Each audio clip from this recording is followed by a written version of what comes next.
All right, Rock Addicts, this is DJ REM, and I have Carlos from the band Shadowdance on the line. How you doing, man? I'm doing fantastic, man. How you doing? I'm doing very well, very well. The first time I heard your tracks, they were sent to me, I was like, this band is amazing, and I think I ended up playing like pretty much your whole album that night on my show. That is so awesome to hear, man. I really appreciate that too. I really, really do. I'm glad you dig it that much. Yeah, well, and then I had great response from the listeners, and the other DJs were like, would you please send this to me so I can play it as well? So everybody has it now.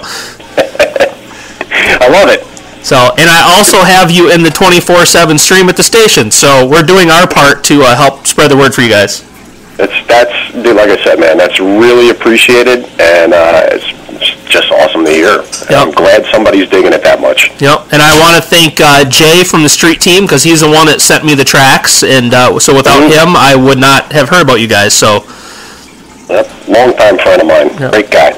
And he's now one of the DJs at the station just this week.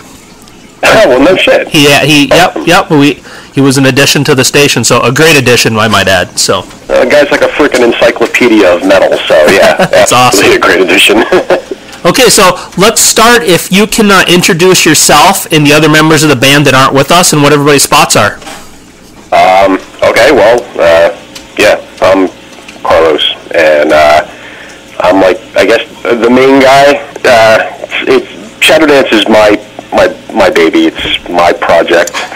And the other guys, there's really only one other official guy, which is the singer, George Eliason. And then, it gets rounded out by people that I've either worked with before in other bands, or I just, know from like the music scene, the local music scene. So, for instance, 4 of the songs on the new album were done by my bro Jay and Jay Fraticelli. I've been playing music with him, well, not any time recently, but we started playing together back when I was like 19 years old and he was like 15. So we have a long history. And then the guy who did the other like 6 tracks on the album is a guy I was in a band with, local Metallica Slayer tribute band called Disposable Heroes. His name's Jay Horvath, and anybody from Philly pretty much knows him as probably about the most talented drummer in the entire city. So, great guy, great drummer, and anybody else that works on the stuff is usually at my discretion. It's people that I know either, like I said, through various bands or other channels, and I just go with whoever is interested in being a part of it in any way, like a collaborative effort kind of thing. Okay, very cool. And how long has Shadowdance been around then? I mean, when did this all start for you?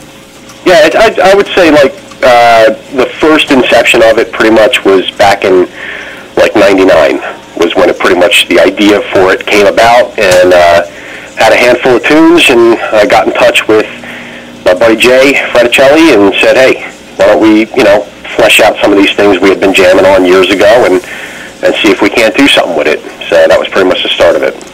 Okay, and then, so I have the current album. Do you have any previously recorded stuff out there, too? Yeah, the first album we did is called Ageless, and we did that back in, I guess that was released in like 2001 it came out. Obviously independent release. But it laid the groundwork for, as far as like stylistically what we were trying to do.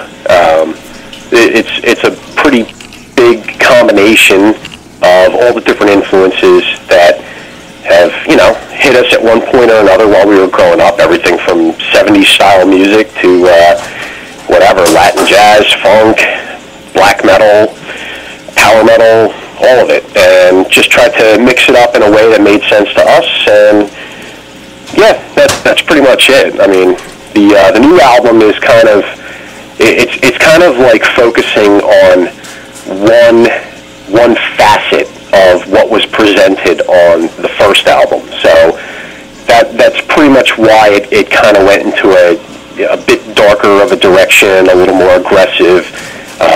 Those elements were present on the first album, but they weren't across every song.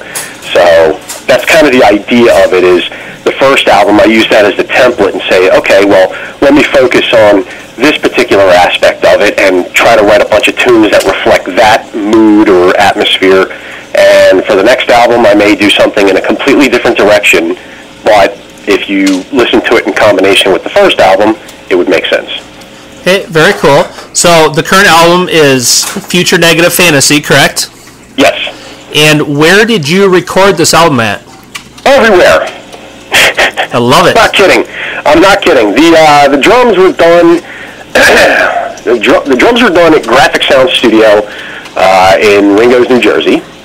The guitars and bass and keyboards were all done in my own setup. Dirty Viking Audio, plug. And the vocals were done at Drowning Fish Studio in Philly. But I also did a few overdubs, vocals, like emergency last minute like changes and whatnot here at my own place. And then whoever like was a guest musician, I mean, I have my one buddy is, from Austria, my buddy Marco. The other guy, Felix, is from Germany. And my buddy Santeri from the band Amorphis, obviously he's from Finland.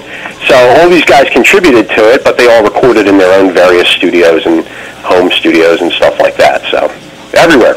Okay, very cool. And now the next question about the album I have for you is the cover art is awesome. So who designed that and did that for you? Because it's really cool. That's a longtime friend of mine, a guy named Brett Worley, and he's done. He's not very well known in like the album art thing, but he should be. Very talented guy. He's always been the Photoshop guy, and he takes a lot of inspiration from people like Travis Smith and other guys of that style. And I just said, hey man, what can you come up with? And that's what he came up with. So I love it. So what'd you do? You just kind of give him the album, give him the music to listen to, and just say, come up with something based on the music? I mean, how's that work? Yeah, pretty much. I only gave him a couple of songs. He didn't even want the whole album. He's like, I already know what you guys sound like, so just give me a couple of the newer tunes. Maybe it'll give me like an idea for a mood or something. And yeah, I mean, it took him a little while to come up with the first draft of the concept of it, but yeah, it's pretty much just him using his imagination and trying a bunch of different things until something came together and looked cool, and he sent it to me, and I was like, fuck yeah, man. Very good. And then, as far as the album goes, how long did it take you from like the beginning, from writing the songs on the album to getting everything recorded? How long did the whole process take you guys? For fucking ever, man. Alright, this is a long story. I'm going to make it as short as I possibly can. The first batch of songs for this album were actually written back in 2001. There's about 5 songs, 4 or 5 songs, I forget. We started working on the songs almost immediately after the first album was done and released. But then through just, a whole bunch of bad circumstances and situations and people leaving or in some cases fucking disappearing. Oh, that's not good. and a whole bunch of other stuff. It actually took up until about 2006, 5 years later, before I was able to actually have some free time to sit back down and finish the songwriting, add a few more songs and change a few things around. But I mean, during that time I was also playing in a couple of different bands. I was, just a lot of different shit that comes up and you don't expect it, and it winds up sucking a year or two out of your life. So yeah, I would say basically the album was written and recorded between 2001 and 2008. And then I had the pleasure of taking this big pile of shit and saying, okay, now I get to put it together and mix it and try to make it sound like an album. And that didn't go over very well because it was all a learning process while I was, recording guitars. I was still learning what I was doing with recording. And I wound up running into a lot of problems with what I had done. So it took a while before I got the experience and the knowledge and found like the right formula to create the sound I was going for. And, everybody always says that when they look back at a previous work, yeah, I wish this would have been different or that or something. But, to me, the album is perfect in all of its imperfections. Yes, it could sound better. Yes, it could sound worse. But the most important thing to me, something that I've always thought was the most important thing, actually, is the quality of songs. I don't really care if I buy an album and it has the coolest cover art or it's got the slickest, biggest sounding production. If the songs are shit, the songs are shit, and I'll lose interest really quick. Thankfully, even after working on these songs as long as I have, to the point where I really do hate them, I actually am still pretty proud of them when I listen back to it and say, yeah, you know what? Fuck yeah, man. Good job. Well, I'm glad you're still proud of it, even though you hate it. Yeah, I do. It's a love-hate thing. I can't stand these songs, but every time it comes on, I'm like, I have to listen to it. So, it's obviously something where it's a learning process when you're also trying to become like an engineer, a recording engineer or mix engineer or something, while you're working on your own album. And right. It can take a lot longer because you don't have that separation. So you tend to overanalyze things and overcook them. And then afterwards you say, God, I screwed that up, so let me start over again. And I did that for a while, and I finally got to where I was just like, all right, you know what? It's never going to be done, so let me just say it's done, and that's it. So there you go. All right. Well, regardless of how long that process took and all the love-hate relationships you acquired during it, I'm glad you finally finished it because it's killer. So thank you very much, man. I appreciate that. And I know, we've had, when I sat there and played it that night and pretty much played the whole album, it was because, one, I liked it, but the listeners in the chat were like, hey, these guys are good, keep playing it. So I kept playing it. So that's so awesome, man. I love hearing that. I'm so glad to hear that. It's like I pretty much assumed it was only going to be me and like maybe the guys that were involved with the recording who would even care about listening to it. And I hate it, like I said. So you know what I mean? So it's just the fact that anybody else gets any type of kick out of it. That's awesome, man. I love it. Yeah, it's very cool, and I look forward to anything else in the future from you guys now. Now that I found you guys, I look forward to it. So yeah, it's definitely not going to take as long as it did for this one. So I actually am in the process of getting together some new backing tracks and fixing some things up for the first album. And the plan is to actually re-release that with a brand new mix and, some enhancements. Gotcha. Not like, I didn't even change like or re-record guitars or anything, although I might do a couple of leads because, I'm not really a big fan of my own playing, but I do know I got better since that album. So I might do a couple extra leads on it and whatever, but mostly like a new, enhanced, better version, kind of like the version I always heard in my head. So the idea is to try to have that ready to go by sometime, I would say, end of this year. I had actually been planning for last year, but then we started talking with this label, and the album is supposed to be actually officially released on a German label called Rocket Up Records sometime by the end of spring. And actually we're heading in, me and the drummer are heading in 2 weeks to cut the drums for the bonus track for it.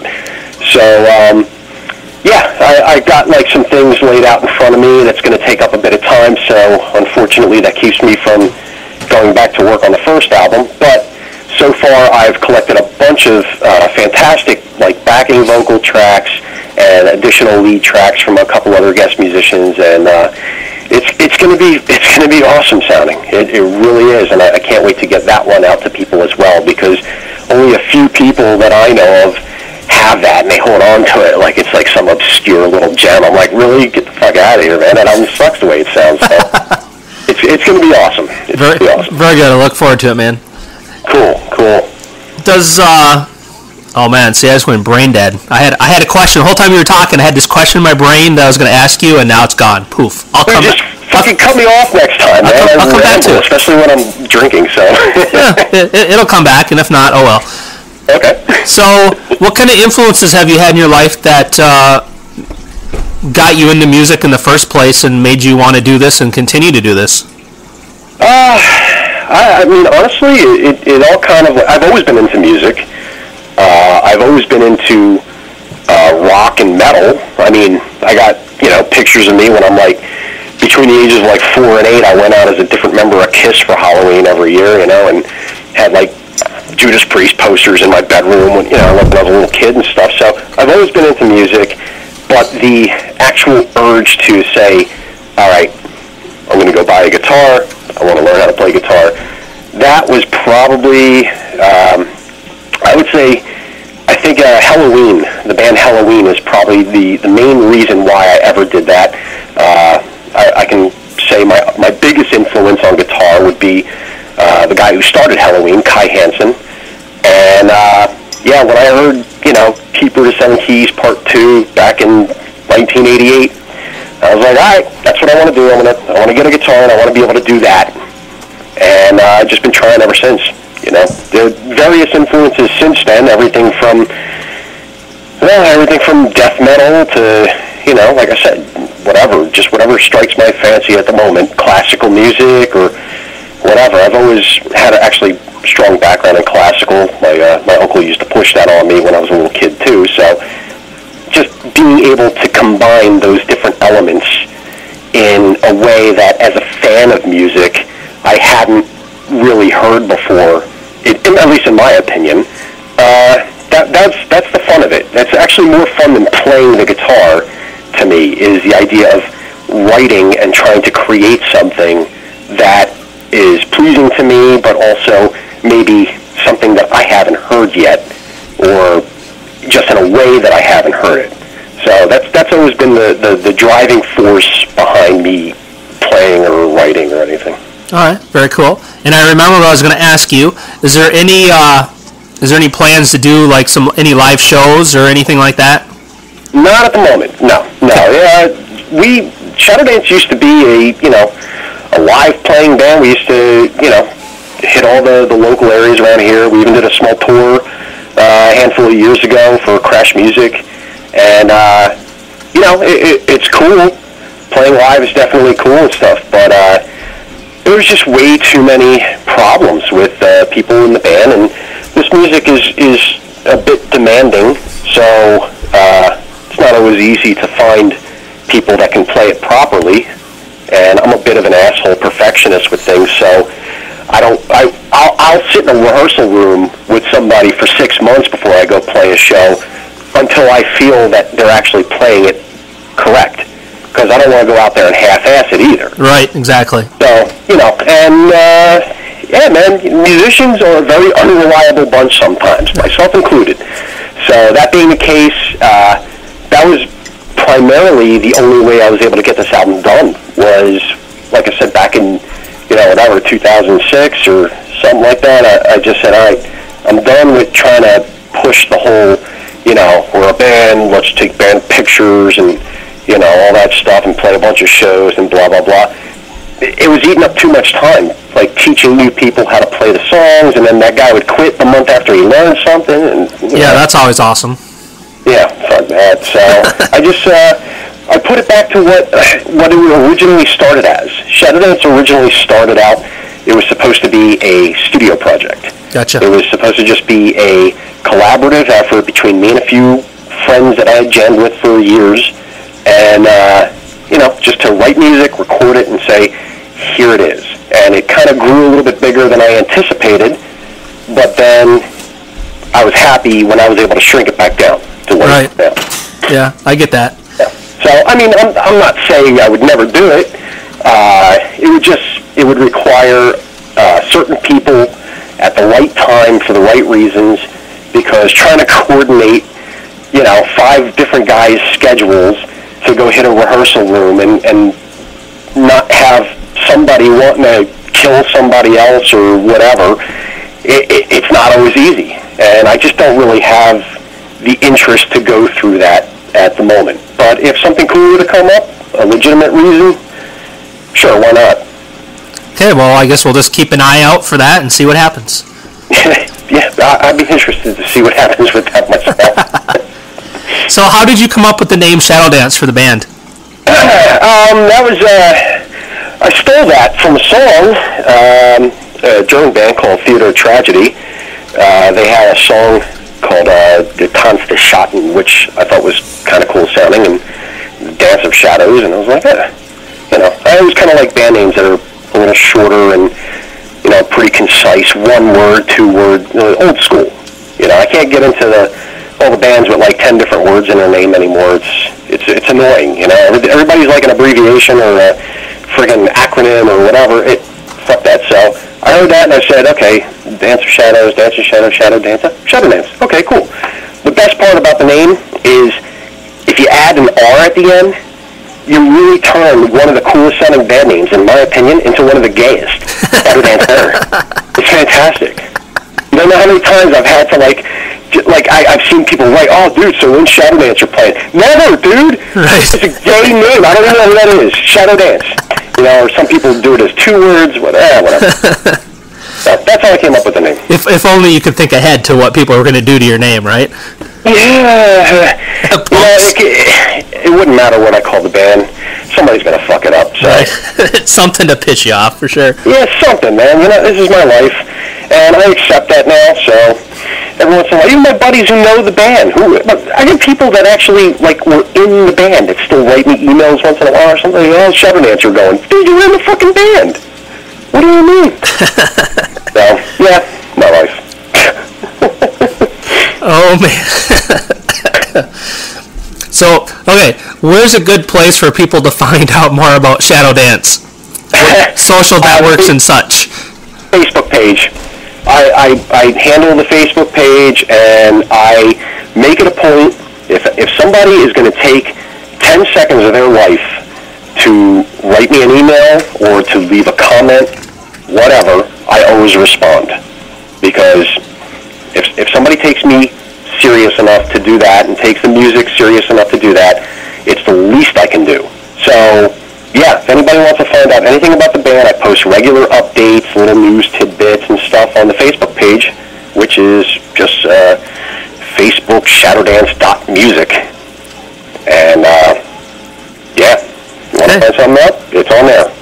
Very good. And I know, as a fan of music, how much I appreciate a band responding to something that I ask or a question or whatever. So that's cool. It's a very important thing to me. Yep. It's a very important thing because I know we don't have a lot of fans. So I want to make sure that the people who start liking us stay liking us. That's a big deal to me. I mean, and just because of the fact I think it's a matter of respect. Like I said, if somebody's going to take a little bit of their time, and everybody's got busy schedules, everybody's got busy lives, so if somebody likes the music that they hear enough that they not only go to a Facebook page and check out some information on the band or something, but they actually want to, take another couple moments and leave a comment or write an email, or even if it's just to say, hey, you guys fucking suck. I don't care. I'll respond to them and say, but you checked this out. Thank you. Right, exactly. And they were honest, right? Yeah, absolutely. I don't care. I don't need people blowing smoke up my ass. You like it? Great. If you don't, great. That's why there's all these other bands out there. Yep. Find something else you dig. But you still took a few moments to send me a mail saying that I suck. I appreciate that. Constructive feedback, right? Absolutely.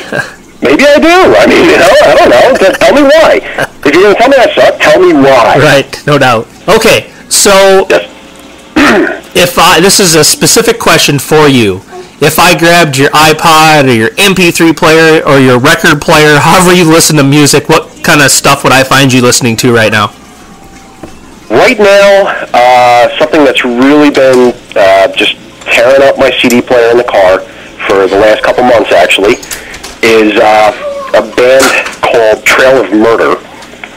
And it's a new band for, I don't know if you know the singer, his name is Urban Breed. He was a singer for a band called Tad Morose and another band he did a couple albums with called Bloodbound.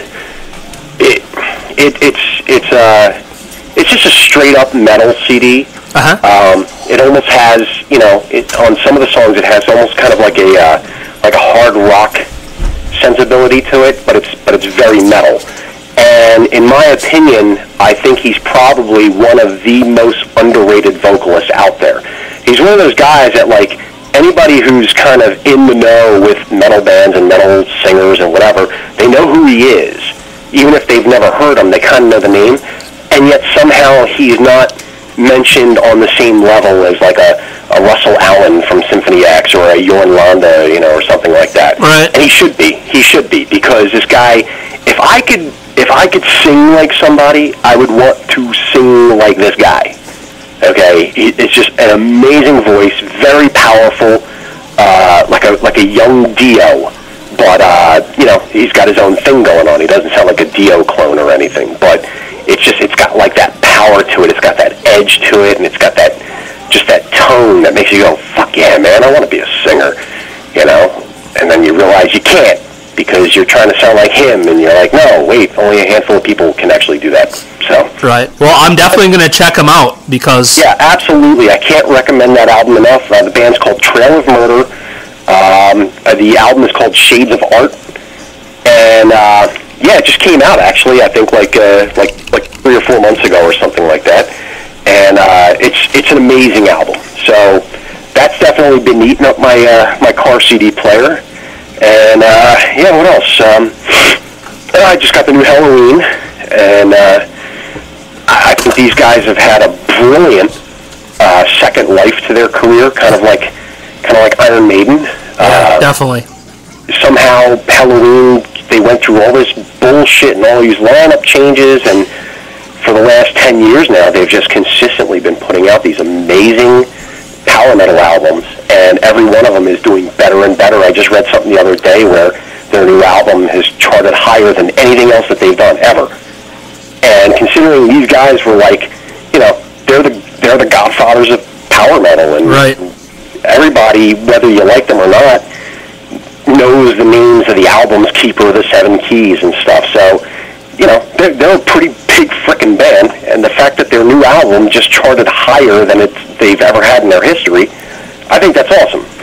So, and it's a great album. It's definitely worth checking out. There's, you know, there's nothing you could really say bad about it. So that's definitely something I've been listening to a lot. And yeah, I think that's about it. Okay, man, and I appreciate that, because I love the fact that some of these bands that were kind of starting out when I was a kid are now kind of done a full circle, and they're back in the scene again. I think it's awesome. Absolutely. I mean, you know, I'm just glad. I remember, like, for Halloween, I never got hung up on the whole, you know, Michael Kiske and Andy Darius debate and stuff, and people sit there and go, oh, I hate the new singer. It's like, the guy's been in the band for 20 fucking years. What do you mean? Right. He's not necessarily new. He's written some of the best songs they've had in the last 20 years. You know, so get over it. Get over yourselves. I'm one of the biggest Michael Kiske fans you could ever fucking meet in your life. But New Halloween is where it's at. Go get it. Go listen to it. Buy it. Don't fucking download it. Don't steal it. Don't go to blog things, whatever. Buy it. It's not even expensive. It's $10 frickin' dollars. It's like 2 beers at the bar. 2 beers and a shot. Go buy it. Trail of Murder. Go buy it. I still buy CDs. I have an iPod, and it's loaded the fuck up, but I have like 1,300 CDs, something like that. I still buy CDs all the time. Every month I buy a couple new CDs. You gotta do it. Everybody's gotta do it. Yep, I do too. I buy CDs, and then I get, obviously because of what I do, a lot of bands send me their CDs, so sure. You know, there's nothing like having that physical thing in your hand. Absolutely. Especially to be able to pull out the liner and look at the lyrics and look at the pictures, and, you know. Yep. Just to hold the booklet and say, hey, because, I mean, you know, sure. I mean, there's been a few albums that I've bought recently where it's only released as a digital release. Right. And that's cool, you know, and I'll support bands that way, too. You know, Bandcamp, we're on Bandcamp. I do that with other bands, too. I buy their stuff off of Bandcamp because the money is going directly to the artist. Right. So I find that to be awesome. But if the option is there to buy a physical CD, I don't care how much space it eats up in my room or whatever, I'm going to buy a CD. Right. Exactly. And I'm going to keep buying CDs because they're awesome. You know, it's awesome to have a booklet, like you said, man, to read the lyrics, you know, to I even read the credits, like who they thank and stuff. Right. You know, that's weird, but I do it, you know, because I'm interested. No. If I'm interested in a band enough to buy their album, I want to read everything that they wrote in their booklet. Yeah, and I personally totally appreciate bands. Like the reason I always ask that question about who designed your cover art, because a lot of metal bands are going back. You know, it seems like the industry kind of went through a phase where everybody's just kind of putting a picture of themselves in their album cover, and I hate that. So do I. And you know, and bands are going back to actually using artists, because you know, you can argue it or not, but that bundle of music on that CD is artwork. So why not have artwork accompanying it on the cover? Metal, especially, is such a visual medium for music. And when I say that, I mean, even if you've never seen a photo of the band or you know, one of their album cover arts or whatever, when you listen to a band's music, especially a metal band, a good one, you start to come up with your own mental image of what these guys are like, or what they look like, or, you know what I mean, like, it paints scenery in your mind if it's really good music. And to not have artwork that is at least, I guess, that does justice to the music contained within, I always get pissed off by that. You know, it's like, you're going to go through all that trouble of writing this brilliant music, and maybe I like your music more than you do, but you should still at least put the effort into making sure you have a visual representation that the person who is enjoying your music can also say, yeah, and on top of that, artwork is fucking cool, man. No, I know, and to me it kind of helps define the band, if you get what I'm saying. Oh, of course. I mean, you pick up an Iron Maiden album, you don't have to see Iron Maiden on the album. You know it's Iron Maiden. You pick up a Megadeth album, you know it's Megadeth. Exactly. And that, I just appreciate that so much personally as a fan. I miss those days where bands had cool, you know, mascots or logos that were instantly recognizable, you know, just because of the way they were shaped, or, you know, a fucking sickle and the Grim Reaper and a death logo, something like that. Uh-huh. I love that stuff. Yep. And I hate when bands that had these cool, really hard to read logos all of a sudden just started, you know, putting their logos like in a regular typewriter font or something. It's like, come on, man, stick to your roots, you know? Yep. Everybody knows who you are. Nobody gives a shit what your logo looks like, except for the people that love the old logo. Right. Don't try to appeal to somebody else that isn't going to care in 2 months. It's the people that bought that shit from your first demo. They're the ones that care, and they want the old logo. Right. You know, they want the crazy artwork. They want Razorback or, you know, Rattlehead or whatever the fuck his name is, Vic or something. They want that on your cover. So I appreciate that stuff, and even though I can't say that we have any type of, I don't know, we don't have enough albums to have a recurring theme, but there are certain images that I try to make sure are always repeated, whether it's on a website or a shirt or whatever. So, as a matter of fact, like right now I'm tooling around in Photoshop and I'm getting the layout for the booklet together. And there's going to be a couple of things in the booklet that, you know, are directly inspired from the artwork on the first album. Because I love bands also that over the course of multiple albums, there's a sense of continuity. There's something that ties them together, even if it's just images. Right. Yeah. Very cool. So, well, I appreciate you going off on this tangent with me, because that's awesome.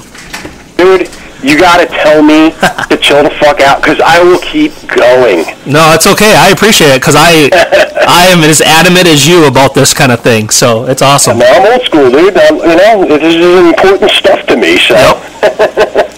Exactly. Okay, so what sets Shadowdance apart from all the other bands out there? Why should people check out your tunes? You know, why should they check you out? Okay, well, I honestly can't say why somebody should check us out. The only thing I can say is, if you're into heavy music that has a really strong emphasis on melody. No matter how heavy it gets, it's always written around a specific melody. And if that interests you, and you're into music that has, it's at least kind of saying something honest, then you might dig us. Because, I have no problem with placing us in the power metal category. Matter of fact, I think we firmly belong there, maybe with some progressive elements to it, but not wanky kind of progressive, just interesting twists and changes that you may not expect kind of progressive. And the biggest thing over the last 10 years or something, or maybe even a little bit more, I don't know, I lose track, but power metal somehow at some point it lost, a lot of it lost the power, and it just became about who had the most ruffled pirate shirt, or a dragon the most, or wizard or something. And I think that's bullshit, the first word in power metal is power. How can you have a singer in a power metal band that doesn't have some kind of edge to his voice, some kind of power to his voice? And the same thing with the music. Some of the albums I've heard over the last 10 years or something, it's like, this is power metal? The fucking guy sounds like Don Dokken's little sister. That's not, no offense to anybody who likes Dokken, but I'm just saying, yep. If you're gonna say you're a power metal singer, I want that Dio kind of voice. I want that Russell Allen kind of voice. These guys that sound like they fucking smoked half a pack of cigarettes in between each take. It's got to have grit and edge and heaviness to it.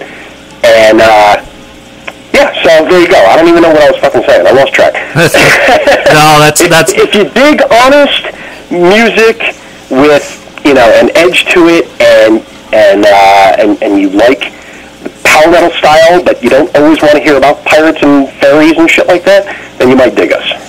Very cool. And I tell you, I've been getting a lot of good power metal sent to me from stuff that's over in Europe, and there's some really good stuff out there coming out right now. So of course, I have to. I don't know if you've checked it out or not. My buddy Jan, his band Paragon, they just put out a new album, and I believe it's on Napalm Records.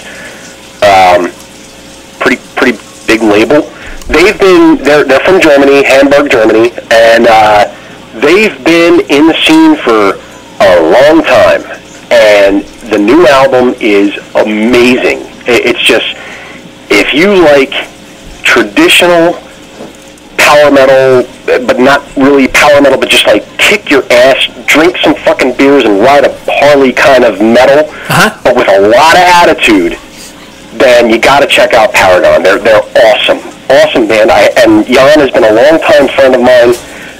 He's even part of it. He's the main reason, actually, why we even got the label deal we got going on now. And he used to work for another record label that had some really big bands. I don't want to mention who it is, but we almost signed to that label years ago. And he's just always been a firm believer in Shadowdance.